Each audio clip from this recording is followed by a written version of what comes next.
Many of you have been asking questions about how we are going to hold Justin Trudeau to account in the middle of this crisis. And today I'm joined by my colleague, Mark Strahl, who serves as our whip in our party. And that means that Mark's job is to help work with our caucus with regard to strategy for how we're doing just that. But he also is responsible in part for negotiating with the government how Parliament functions. So Mark, for everyone who's asking questions about the return of Parliament and how we're holding Justin Trudeau to account, what are you hearing? I know you wrote a big letter to them. You've been really vocal on this. What can Canadians expect to see?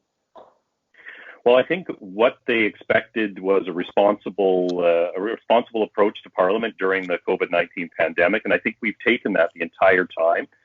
We suspended 2 weeks of parliamentary sittings in order to allow the peak of this thing to go through without 338 people sitting in the same room and hundreds of, if not thousands of staff being involved. But now is the time. I think we've shown that we can hold parliamentary sittings in person and do it in a responsible way. We can maintain physical distancing, but we do need to hold Justin Trudeau to account. We are working with the government to ensure that our constituents, Canadians, get the support that they need during this unprecedented time. But the government has been far from perfect on this, and we need to be able to represent our constituents, hold them to account, and quite frankly, make the programs and make the actions of government during this crisis better. And we've been able to make significant changes because we've been able to put pressure on the government, because we've been able to ask those questions in person. And so that's what we're calling for. The original motion that let us take a bit of a pause said we're coming back on April 20th. We've said let's come back in a responsible way, but you can't shirk responsibility, and you can't simply say, as the government is saying right now, maybe we'll see you once a week for 2 hours. That's not enough. We expect more, and our constituents expect more opportunities for the opposition to hold this government to account. Now, Mark, can you outline for folks exactly what you're trying to get out of the government? Like, what do you want to see happen? Well, I think what our leader has called for is we would like to see, really there's 5 days where we have question period where the House sits. There's 4 where ministers are there present. We've said we'd like to have 4 in-person sessions. We're willing to negotiate on that.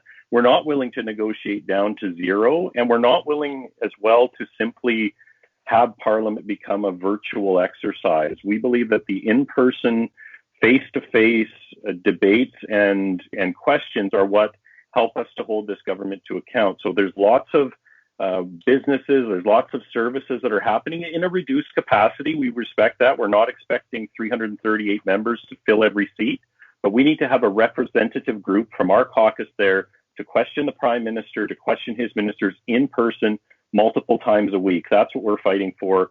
And right now, unfortunately, they are digging in on saying, well, if we give you anything, it'll be 1 day for a couple hours. And the Prime Minister may or may not be there. It'll depend on how he feels that day. That's not good enough for Canadians.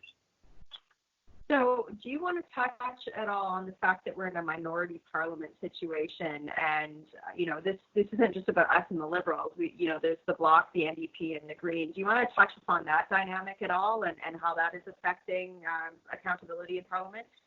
Yeah, I think that has been a challenge, quite frankly. The Bloc Québécois especially has indicated throughout this Parliament, it's only been a few months, but every time there's been a pressure point on the government that we've tried to bring, they have been immediately signaling that they will support Justin Trudeau no matter what. So Justin Trudeau has the Bloc Québécois in his back pocket at all times, and the two of them, those two parties, do make up a majority of members in the House. So we are always fighting to maintain the rights of members of Parliament and to remind the government that they are in a minority position and they need to consult with all parties.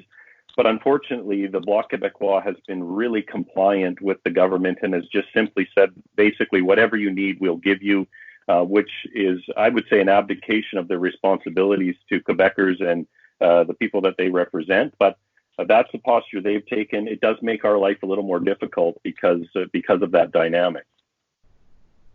Sure, and I think, what I'm taking from this is that, and what I'm hearing from Canadians is that democracy is not a partisan issue. It is the role of Parliament in our democracy to ensure that the government is held to account, and we need to have systems in place to do that. So, I want to commend you because I know you had a big role in helping to get a few of our parliamentary committees to start sitting even over virtual teleconference. That's a much different scenario than having the full House of Commons sit.